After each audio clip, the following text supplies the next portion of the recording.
Dear student, स्वागत है आपका अपना YouTube channel chemistry point Purnia में। चलिए दोस्तों, आज हम लोग शुरुआत करने जा रहे हैं इम्पोर्टेंट ऑब्जेक्टिव, जो कि दुनिया का हर एग्ज़ाम में आपका ये सब क्वेश्चन पूछा जाएगा। आप ध्यान से सुनेंगे और अगर आप चाहते हैं कि हमारा कोई भी एग्ज़ाम निकले और उसमें केमिस्ट्री का क्वेश्चन अगर आपको शामिल है और वह केमिस्ट्री का क्वेश्चन आप आराम से बना सकते हैं, तो उसके लिए आपको यह वीडियो शुरू से अंत तक देखना होगा। चलिए, आज हम लोग कुछ इम्पोर्टेंट जो कंपाउंड रहे या धातु रहे या कोई एलिमेंट रहे, उसके बारे में हम लोग चर्चा करेंगे जो एग्ज़ाम में पूछा जाता है। वो क्या है, तो चलिए शुरुआत करते हैं। अगर हम बात करें कुछ जैसे इम्पोर्टेंट बात करें अगर मेटल की, धातु की, तो वो धातु अगर हम लोहा के बारे में बात करेंगे, कॉपर के बारे में बात करेंगे, जिंक के बारे में बात करेंगे, सोना के बारे में बात करेंगे, चांदी के बारे में बात करेंगे, मरकरी के बारे में बात करेंगे, ठीक है, प्लेटिनम के बारे में बात करेंगे, निकेल के बारे में बात करेंगे। ये सारा एलिमेंट जो है, ये सारा मेटल जो है, सारा धातु जो है, इसका उपयोग या इसका क्या क्या इम्पोर्टेंस है, ये तो आपको हर एग्ज़ाम में मिलेगा। सोडियम, लिथियम, मैग्नीशियम, ये सारा जितना भी है आपको एलिमेंट के बारे में बता रहा हूँ, ये आपको इम्पोर्टेंट है और आपको इस वीडियो को शुरू से अंत तक देखना है। चलिए, अगर हम बात करें सोडियम, तो सोडियम के बारे में ऑब्जेक्टिव क्या निकलता है, तो सोडियम जो है एक धातु है और यह एस ब्लॉक का तत्व है। किसका है? एस ब्लॉक का तत्व है और यह वर्ग 1 में उपस्थित है। वर्ग 1 को कहा जाता है क्षारीय धातु। क्या कहा जाता है शेरों? क्षारीय धातु। वर्ग 1 को कहा जाता है क्षारीय धातु और सोडियम जो है वर्ग 1 का एलिमेंट है और यह एस ब्लॉक का एलिमेंट है। अगर कोई पूछेगा यह किस ब्लॉक का एलिमेंट है, तो उसके इलेक्ट्रॉनिक विन्यास के आधार पर हम उसको बताएंगे कि यह किस ब्लॉक का एलिमेंट है। अगर वो उसका अंतिम इलेक्ट्रॉन एस सबसेल में गया तो एस ब्लॉक का एलिमेंट होगा। अगर अंतिम इलेक्ट्रॉन पी सबसेल में गया तो पी ब्लॉक का एलिमेंट होगा। अगर अंतिम इलेक्ट्रॉन डी सबसेल में गया तो डी ब्लॉक का एलिमेंट होगा। अगर अंतिम इलेक्ट्रॉन एफ सबसेल में गया तो एफ ब्लॉक का एलिमेंट होगा। ठीक है।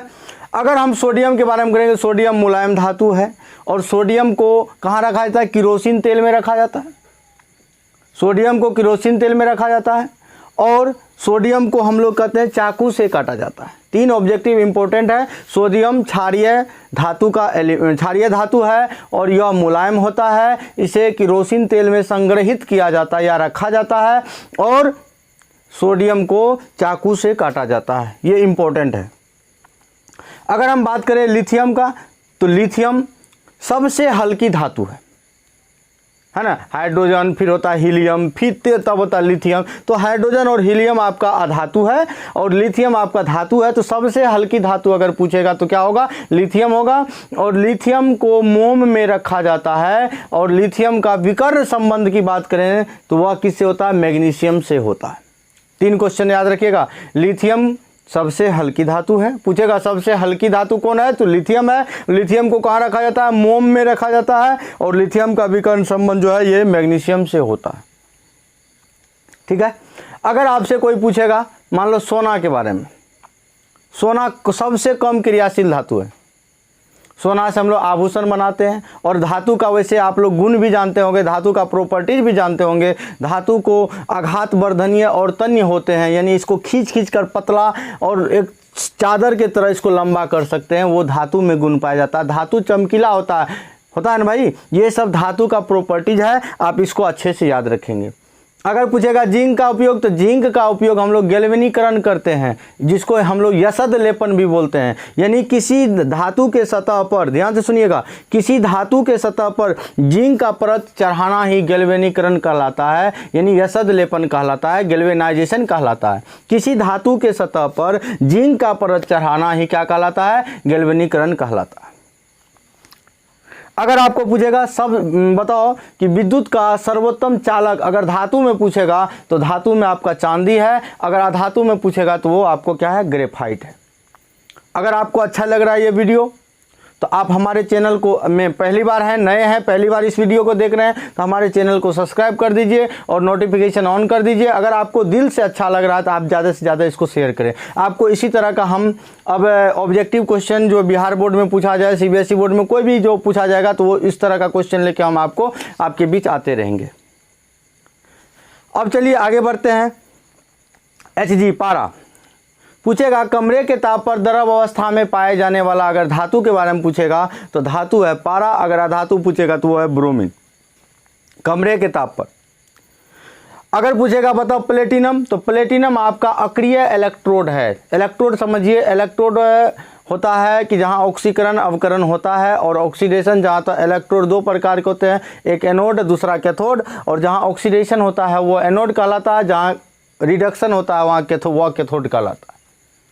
तो प्लेटिनम आपका अक्रिय इलेक्ट्रोड है, और प्लेटिनम जो है याद रखिएगा यह भी आपका अवकारक है, यानी रिड्यूसिंग एजेंट है। अगर आप किसी रासायनिक अभिक्रिया में अगर अवकारक का यूज करना है तो उसके लिए आपको याद रखना निकेल, प्लेटिनम और प्लेटिनम।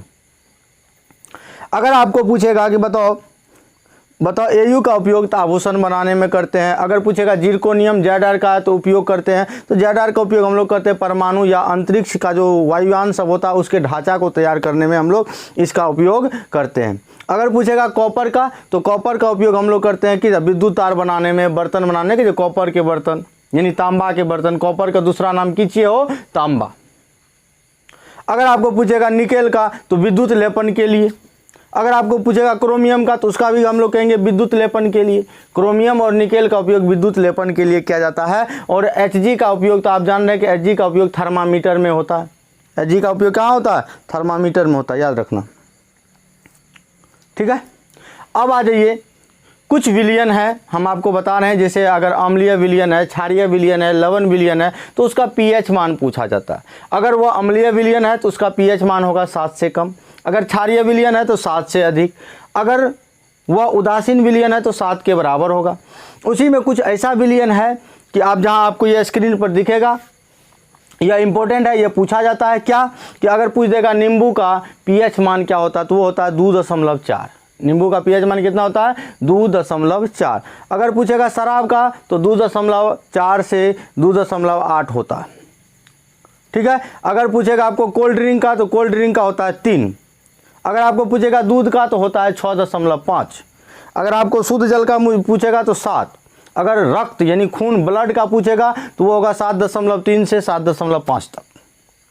अगर आपको पूछेगा अंडा का तो ये होता है कितना? 7.8।